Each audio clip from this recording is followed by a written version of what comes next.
जय हिंद। आज हम लोग इस वीडियो में जानेंगे कि कंप्यूटर से रिलेटेड क्वेश्चन जो पूछा जाता है कॉम्पिटिटिव एग्जाम में, जैसे कि एसएससी, जेएसएससी, बैंकिंग, रेलवे, जितने भी तरह के कॉम्पिटिटिव एग्जाम है जिसमें कंप्यूटर से रिलेटेड क्वेश्चन पूछा जाता है, कंप्यूटर से संबंधित क्वेश्चन पूछा जाता है, तो उसका कोई ना कोई सिलेबस होता है और वो सिलेबस को ध्यान में रखकर ही तैयारी किया जाता है। सिलेबस को ध्यान में रखकर तैयारी करते हैं, फिर हम लोग कॉम्पिटिटिव एग्ज़ाम में हम लोग जाते हैं और फिर वहाँ पर हम लोग को क्वेश्चन जो पूछा जाता है उस क्वेश्चन को हम लोग इस सिलेबस के अकॉर्डिंग तैयारी करके ही वहाँ पर हम लोग क्वेश्चन का आंसर दे पाते हैं। तो चलिए हम लोग जानते हैं आज कि कॉम्पिटिटिव एग्ज़ाम के लिए जो सिलेबस है, हम आप लोगों के लिए एक कॉमन सिलेबस बनाए हैं जो सभी तरह के कॉम्पिटिटिव एग्ज़ाम के लिए इम्पोर्टेंट है। सभी तरह के कॉम्पिटिटिव एग्ज़ाम से क्वेश्चन इसी सिलेबस से ही पूछा जा सकता है। तो सबसे पहला चैप्टर जो है वो पहला चैप्टर में क्या है, सेकंड चैप्टर में क्या है, कितने चैप्टर्स हैं, इसमें थोड़ा रिव्यू करते हैं। तो पहला जो चैप्टर है वो पहला चैप्टर है इंट्रोडक्शन टू कंप्यूटर, यानी कंप्यूटर का परिचय इसमें दिया हुआ है। यानी कंप्यूटर क्या है, कंप्यूटर में कितने तरह का डिवाइस जो जुड़े हुए हैं वो कैसे काम करते हैं, ठीक है। यानी कंप्यूटर क्या है, इसमें सिर्फ यही चैप्टर 1 में यही डिस्कस किया गया है, यही बताया गया है। नेक्स्ट है चैप्टर 2। चैप्टर 2 में है कंप्यूटर का इतिहास, पीढ़ी और प्रकार, यानी history, generation and type of computer. यानी कि कंप्यूटर का इतिहास के बारे में इस चैप्टर 2 में हम लोग जानेंगे और इसका जनरेशन कि फर्स्ट जनरेशन में कौन सा कंप्यूटर आया था, सेकंड जनरेशन में कौन सा कंप्यूटर आया था, थर्ड जनरेशन में कौन सा कंप्यूटर आया था, फोर्थ में और फिफ्थ में, और नेक्स्ट कौन सा जनरेशन अभी चल रहा है, और टाइप्स ऑफ कंप्यूटर, कितने तरह के कंप्यूटर होते हैं, ये भी हम लोग इस सिलेबस में जानेंगे। इसके बाद नेक्स्ट है यहाँ पर चैप्टर 3। चैप्टर 3 में है प्रिंसिपल्स ऑफ कंप्यूटर। कंप्यूटर का जो कार्य पद्धति है उसके बारे में जानेंगे कि वो कैसे काम करता है, पहला काम क्या करता है, दूसरा काम क्या करता है, तीसरा काम क्या करता है, कितने स्टेप में ये काम करता है, उस स्टेप को हम लोग जानते हैं चैप्टर 3 में। नेक्स्ट है चैप्टर 4। चैप्टर 4 में है इनपुट एंड आउटपुट डिवाइस। जो भी कंप्यूटर इनपुट लेता है, इनपुट लेने के बाद क्या करता है, वो इनपुट किया गया डाटा को प्रोसेस करता है, प्रोसेस करने के बाद आउटपुट देता है। तो आउटपुट जहाँ पर दिखाई पड़ता है उसको हम लोग आउटपुट डिवाइस कहते हैं।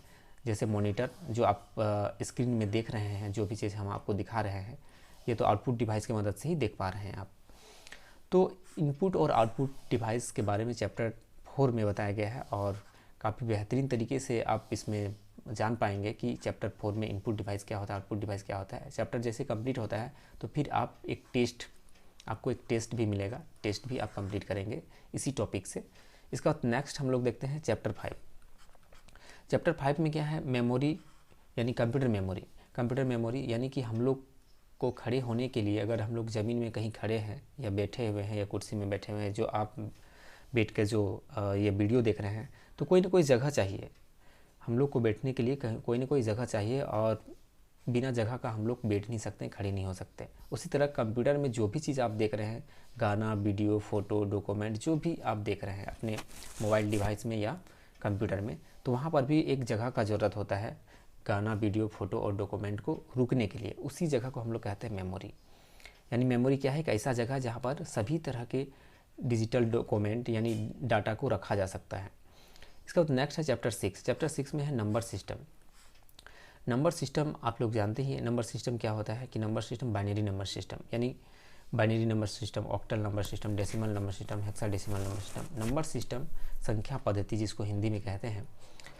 नंबर सिस्टम जीरो, यानी कि कंप्यूटर 0 और 1 को ही सिर्फ समझता है, वो है ना। जितने भी कोड होता है, जितने भी तरह का हम लोग डाटा को इनपुट करते हैं, वो 0 और 1 के रूप में स्टोर करता है डाटा को। तो ये हम लोग पढ़ेंगे नंबर सिस्टम है क्या, हम लोग काफ़ी विस्तार से इसमें चर्चा करेंगे। नेक्स्ट चैप्टर है chapter 7, software and hardware. Software और हार्डवेयर, यानी सॉफ्टवेयर क्या होता है, हार्डवेयर क्या होता है। बिना सॉफ्टवेयर का आप तो ये जो आप देख रहे हैं वीडियो, ये बिना सॉफ्टवेयर का आप नहीं देख सकते हैं, कोई ना कोई सॉफ्टवेयर को यूज़ करके ही देख रहे हैं आप। तो बिना सॉफ्टवेयर का हम भी आपको दिखा नहीं सकते। तो सॉफ्टवेयर बहुत ही इंपॉर्टेंट चीज़ है। सॉफ्टवेयर क्या है कि बहुत सारा कलेक्शन ऑफ इंस्ट्रक्शन है। और हार्डवेयर क्या है, हार्डवेयर जिसको हम लोग फिजिकल डिवाइस कहते हैं, जिसको हम लोग टच कर सकते हैं, वो हार्डवेयर है। तो हम लोग काफ़ी विस्तार से इसमें चर्चा करेंगे कि हार्डवेयर और सॉफ्टवेयर क्या है जब हम लोग चैप्टर को स्टार्ट करेंगे। नेक्स्ट है chapter 8, flow chart and computer language. बिना कंप्यूटर लैंग्वेज का कोई भी सॉफ्टवेयर नहीं बन सकता है। बिना फ्लो चार्ट का आप प्रोग्रामिंग को भी डिज़ाइन नहीं कर सकते हैं। एल्गोरिदम क्या होता है, फ्लो चार्ट क्या होता है, कंप्यूटर लैंग्वेज क्या होता है, कंप्यूटर लैंग्वेज कितनी तरह का है, ये सारा जानकारी इसी चैप्टर 8 में आपको मिलेगा। और इसको हम लोग काफ़ी बेहतरीन तरीके से इसको डिस्कस करेंगे। जब हम लोग का चैप्टर ये वाला स्टार्ट हो जाएगा तो फिर हम लोग इसमें देखेंगे, इसका एक टेस्ट भी होगा। नेक्स्ट है चैप्टर 9। चैप्टर 9 में है data and database management system. Database management system, जितनी भी बड़ी बड़ी कंपनियां हैं, जितने भी बड़े बड़े मतलब सॉफ्टवेयर है, जितने भी आप गूगल, फेसबुक, जितने भी बड़े बड़े आप कंपनी आप देखते हैं जो मतलब DBMS का यूज़ करता है, और DBMS का यूज़ करके वो क्या करता है, अपनी डाटा को स्टोर करके रखता है। ये टेबल के फॉर्म में डाटा को स्टोर करने का काम करता है।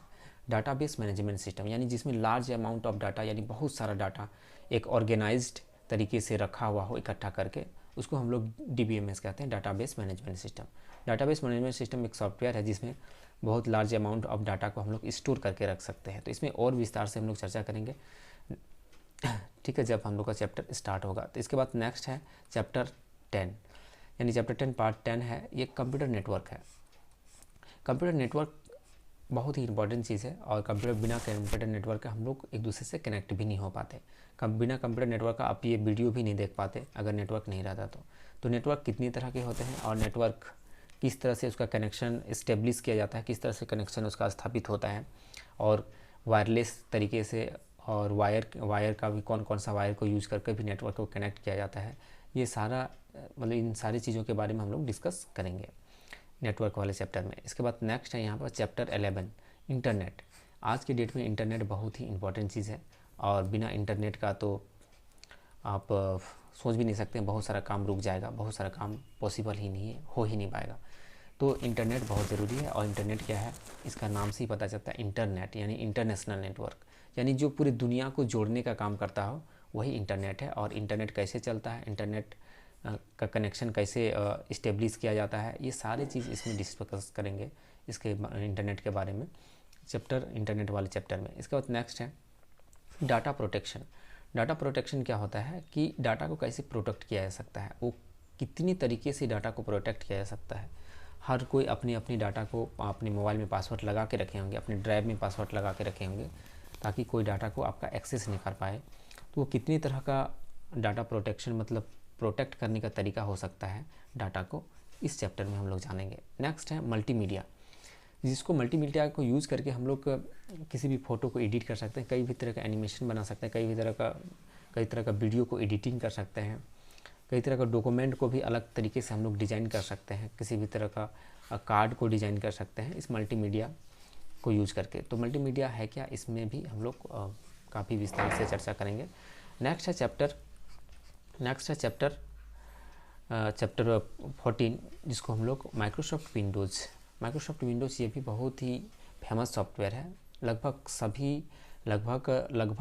पीसी में, बहुत अधिक पीसी में, पर्सनल कंप्यूटर में खास करके विंडोज़ सॉफ्टवेयर ही यूज़ किया जाता है। माइक्रोसॉफ्ट विंडोज़ कब से स्टार्ट हुआ है ना, लेटेस्ट वर्जन आज क्या चल रहा है, विंडोज़ 10 चल रहा है। विंडोज़ 10 नहीं, विंडोज़ 11 चल रहा है। विंडोज़ 11 अभी आ गया है, जो लेटेस्ट वर्जन है इसका। विंडोज़ क्या है, एक सिस्टम सॉफ्टवेयर है जिसके मदद से पूरे एप्लीकेशन सॉफ्टवेयर को कंट्रोल किया जा सकता है। ऑपरेटिंग सिस्टम पूरे एप्लीकेशन सॉफ्टवेयर को कंट्रोल करने का, चलाने का काम करता है। तो पूरे सिस्टम को चलाने का काम करता है, ये सिस्टम सॉफ्टवेयर है माइक्रोसॉफ्ट विंडोज़, ठीक है। नेक्स्ट है चैप्टर 15, यानी कि माइक्रोसॉफ्ट ऑफिस बहुत ही ज़्यादा यूज होने वाला सॉफ्टवेयर है। माइक्रोसॉफ्ट ऑफिस की मदद से किसी भी तरह के डॉक्यूमेंट को बनाया जा सकता है, किसी भी तरह के डॉक्यूमेंट को, जैसे लेटर बनाया जा सकता है, रिपोर्ट्स बनाया जा सकता है, किसी भी तरह का सिंपल टाइप का पॉम्पलेट भी बनाया जा सकता है माइक्रोसॉफ्ट वर्ड की मदद से, माइक्रोसॉफ्ट ऑफिस के मदद से। माइक्रोसॉफ्ट ऑफिस के अंदर ही माइक्रोसॉफ्ट ऑफिस एक पैकेज है, और इसी ऑफिस के अंदर कई सॉफ्टवेयर होते हैं, जैसे वर्ड, एक्सेल और पावर पॉइंट को हम लोग शॉर्ट में PPT भी बोलते हैं, ठीक है।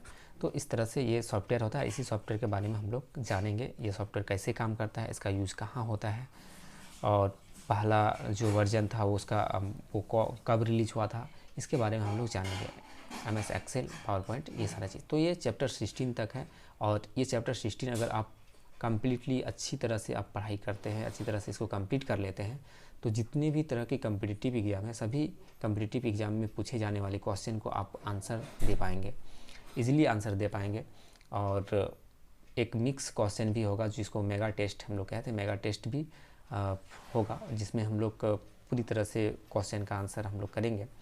1 बाय 1 चैप्टर, सारे चैप्टर को मिक्स करके भी हम लोग क्वेश्चन आंसर मतलब टेस्ट होगा, ठीक है। तो इस तरह से टेस्ट हम लोग क्रिएट करेंगे, और ये प्रॉपर ये सिलेबस को हम लोग पढ़ेंगे। ये सिलेबस अगर कंप्लीट कर लेते हैं तो जितने भी तरह के कम्पिटिटिव एग्ज़ाम हैं, सभी जितने भी तरह के कम्पिटिटिव एग्ज़ाम में पूछे जाने वाले क्वेश्चन हैं, उस सभी क्वेश्चन का आंसर आप दे पाएंगे। तो उम्मीद करते हैं कि आपको ये जो सिलेबस है, कम्पिटिटिव एग्ज़ाम का जो सिलेबस है कंप्यूटर का, ये इसका छोटा सा एक रिव्यू था, जिसको आप अच्छी तरह से समझ गए होंगे कि ये सारे चैप्टर को पढ़ना पड़ता है। अभी जितने भी वैकेंसी आया हुआ है, लगभग वैकेंसी में जितने भी वैकेंसी आया हुआ है कम्पिटिटिव एग्ज़ाम के लिए, लगभग हर एक कम्पिटिटिव एग्ज़ाम में अब कंप्यूटर पूछने लगा है, कंप्यूटर से क्वेश्चन रहता है। तो ये काफ़ी इम्पोर्टेंट भी हो गया है। तो अगर ये वीडियो पसंद आया होगा, अगर ये समझ में आया कि ये छोटा सा रिव्यू अगर समझ में आया होगा, तो आप चैनल को सब्सक्राइब कर दीजिएगा, अगर हो सके तो लाइक और शेयर भी कर दीजिएगा। तो मिलते हैं हम लोग नेक्स्ट वीडियो में, तो तब के लिए बाय।